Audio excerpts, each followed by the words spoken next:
Bienvenidos a una nueva entrevista a los ensayos premiados o que han recibido mención del 18º concurso de ensayos de Caminos de la Libertad. Hoy tenemos con nosotros a la autora de Secularismo y Estado Liberal, desafíos en la defensa de la libertad frente al fanatismo religioso. Ella es Ana Raquel Aquino, es abogada guatemalteca, tiene un máster en Gobernanza y Derechos Humanos por la Universidad Autónoma de Madrid. Es especializada en políticas públicas con enfoque de género, asesora de oportunidades educativas y académicas, activista, investigadora de las libertades de conciencia y religión. Actualmente se encuentra estudiando una maestría sobre gerencia para el Estado de Colombia. Gracias, Ana Raquel, por aceptar charlar este ratito sobre tu ensayo. No, pues muchas gracias por la invitación. Yo súper emocionada de poder compartir estos temas que a veces pues no se hablan tanto. Entrando ya en el tema de tu ensayo, en este ensayo exploras la medida en la que el auge del fanatismo religioso y especialmente los movimientos cristianos evangélicos conservadores en América Latina representan una amenaza o no significativa para la neutralidad del Estado liberal y la protección de las libertades individuales, ¿no? Gracias. Tanto como para poner en riesgo la estabilidad y la calidad de las democracias en la región. La primera pregunta que me gustaría hacerte es que en tu ensayo hablas de los valores seculares que ha tendido a favorecer el liberalismo, la libertad de pensamiento y expresión, la separación iglesia-estado. ¿Consideras que estos valores no tienen relación con la herencia? Creo que, sin embargo, el liberalismo ha evolucionado para emplear y secularizar estos conceptos, promoviendo una neutralidad en el Estado y la protección de la libertad individual, más allá de cualquier pues, marco religioso o ideología religiosa en específico. Esto no implica, creo yo, una ruptura total con la tradición, sino más bien como una adaptación y una expansión al cambio de ciertos valores fundamentales hacia una aplicación, creo, más universal. Y pues ahí está un poquito también la controversia, ¿no? Y pues la solución a la problemática que se plantea en el ensayo. Tú ya lo has mencionado. En otro de los ensayos premiados por Caminos de la Libertad también hablamos de neutralidad estatal. Tú dices que efectivamente el liberalismo favorece la neutralidad del Estado, por lo tanto, trata de no favorecer ninguna propuesta de vida buena, concreta. Sin embargo, ¿crees que la supervivencia del Estado liberal depende de que la mayoría de ciudadanos tenga valores liberales y estén comprometidos con esos valores? Yo creo que sí, yo creo que la supervivencia del Estado liberal depende en gran medida de que la mayoría de los ciudadanos y ciudadanas compartan y se comprometan con los valores liberales. Aunque el liberalismo promueve una neutralidad, como bien dices, digamos en cuanto a las distintas concepciones de qué es bueno, qué no es bueno, una vida buena o vivir éticamente bien, que podría ser un concepto que tal vez no todos estamos en el mismo parámetro o pues de acuerdo. Su funcionamiento sí requiere un acuerdo básico en torno a principios como la tolerancia, pues la libertad de expresión, podemos hablar de respeto a la pluralidad, al multiculturalismo, y si estos valores no son ampliamente compartidos por una sociedad, es muy complicado que el Estado liberal pueda enfrentar los desafíos, porque su estructura depende de un tejido social, depende obviamente de una democracia liberal que valore y respete estos principios. Entonces, en resumen, sí. En tu ensayo hablas de los problemas que surgen cuando los conservadores y en particular aquellos influenciados por el fanatismo religioso tienden a favorecer sus propios valores conservadores y pueden estar dispuestos a sacar los valores en momentos de disputa, ¿no? Entre ambos valores. Entonces, al respecto, me gustaría preguntarte lo primero de todo, ¿qué opinas de la alianza tradicional que ha tendido a producirse entre liberales y conservadores? ¿Crees que es una alianza natural, que puede ser exitosa o no, que tiene problemas? La alianza entre liberales y conservadores creo que puede ser muy estratégica, como también puede ser muy problemática. O sea, creo que está entre esas dos.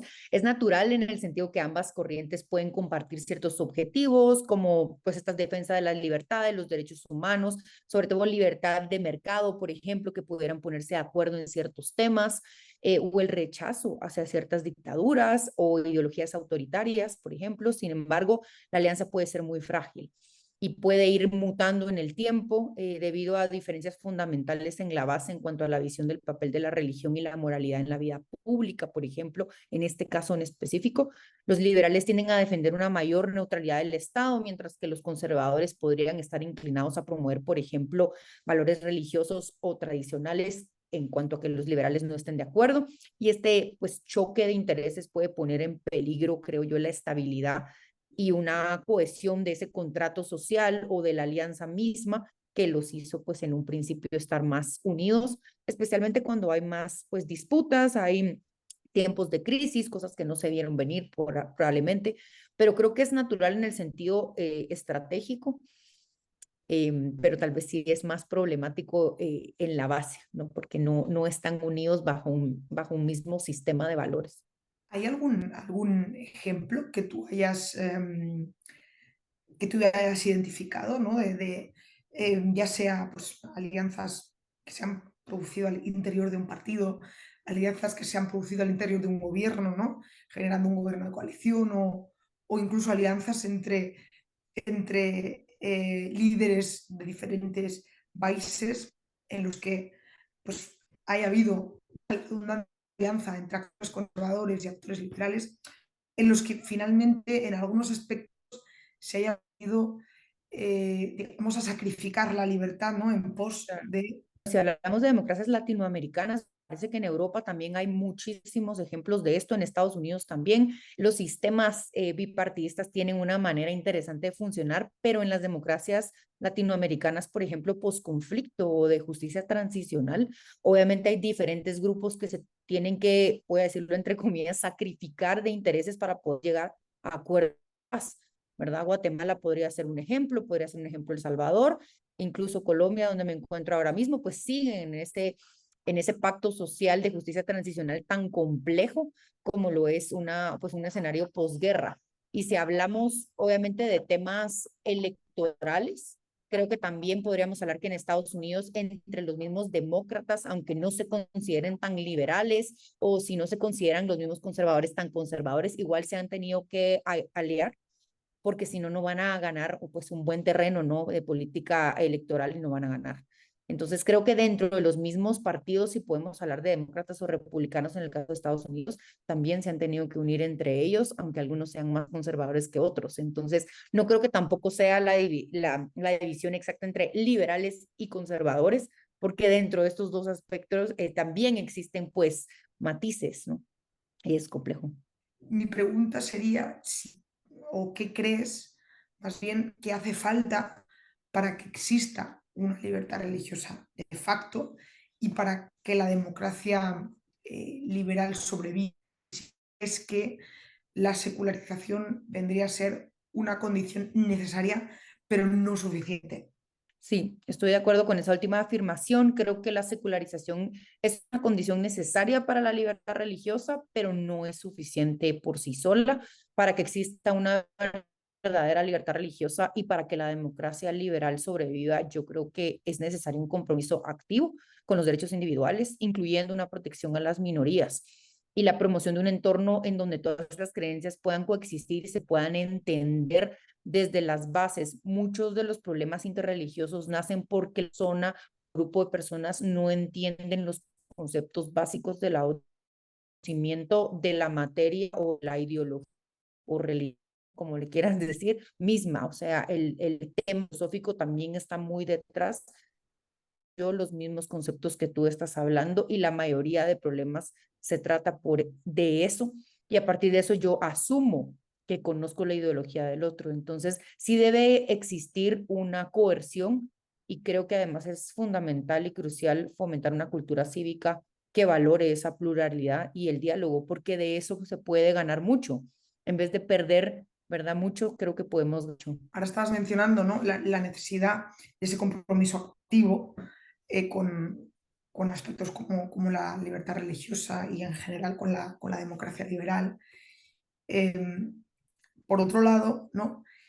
¿Cómo, cómo crees que las democracias liberales pueden sobreponerse o frenar la presión política de los grupos religiosos, de las tradiciones arraigadas, incluso de la ausencia de consenso, ¿no? Sobre el papel que debe tener la religión en la vida pública, ¿no? Una cosa sería, digamos, como ese compromiso activo que tú decías, ¿no? Pero quizá sería insuficiente porque a veces la presión de imponer una determinada moral, em, bueno, o incluso de que determinadas prácticas no desaparezcan o se hagan pues, a toda a la población ocurra, ¿no? Ujú. Yo creo que para sobreponerse a esta presión que hablas de grupos religiosos y tradiciones muy arraigadas es fundamental fortalecer una institucionalidad democrática, porque bajo las reglas y la igualdad ante la ley probablemente sea más fácil tener, pues obviamente el juego y la estrategia y todas las normas bien puestas para que se pueda promover esta educación cívica que crear estos diálogos que platicar, incluso se pueda debatir y negociar estos temas de juzgar desde el juzgamiento, sin, en cambio, como de decir, bueno, esta es una idea, esta puede ser otra manera de visualizar qué nos conviene más, crear esas alianzas y las leyes deben ser muy claras. Yo creo que sin leyes que no puedan aplicarse de una manera justa, equitativa, garantizando que ningún grupo pues esté obviamente dentro de un ideal, ¿no? Que no tenga un poder desproporcionado en la misma política pública o lo que se esté discutiendo, creo que puede funcionar y es clave fomentar también el pluralismo dentro de estas mismas tradiciones religiosas, apoyando, pues creo, a sus líderes y comunidades que abogan por una, tal vez una interpretación más abierta y dialogante de la fe y no tan fanática, que es parte de lo que trata el ensayo, ¿no? Que el fanatismo, pues definitivamente con eso no se puede hablar. O sea, no podemos discutir bajo un enfoque cerrado, sino habría que apoyar una idea más abierta de estas religiones. Digamos, ¿cómo definirías tú el fanatismo? ¿O cuándo crees que, o cómo podemos identificar, ¿no? Cuando una Ujú. posición, en este caso, tú estás tratando la cuestión de la religiosidad, digamos, es fanática. Yo creo que últimamente estamos viendo que el tema del evangelismo, el neopentecostalismo, pues está tomando fuerza en el territorio y esto asegura que ninguna religión tenga un privilegio particular. Segundo, se debe promover una educación inclusiva. Creo que desde la educación podemos hacer que pues los jóvenes, adultos, respeten y valoren una diversidad cultural tan importante como lo es en un territorio como Latinoamérica, que es altamente multicultural y plurireligioso, creando plataformas donde diferentes grupos expresar vigilancia en cuanto a los derechos para el Estado, porque instituciones robustas que protejan a las personas, pero también que innoven en sus procesos para entender problemáticas que podría dar el fanatismo religioso. Yo veo muchísimo más el tema de lo electoral. En materia electoral creo que es un problema fundamental de las democracias para poder el gobierno. Fenomenal, Ana Raquel, muchísimas gracias.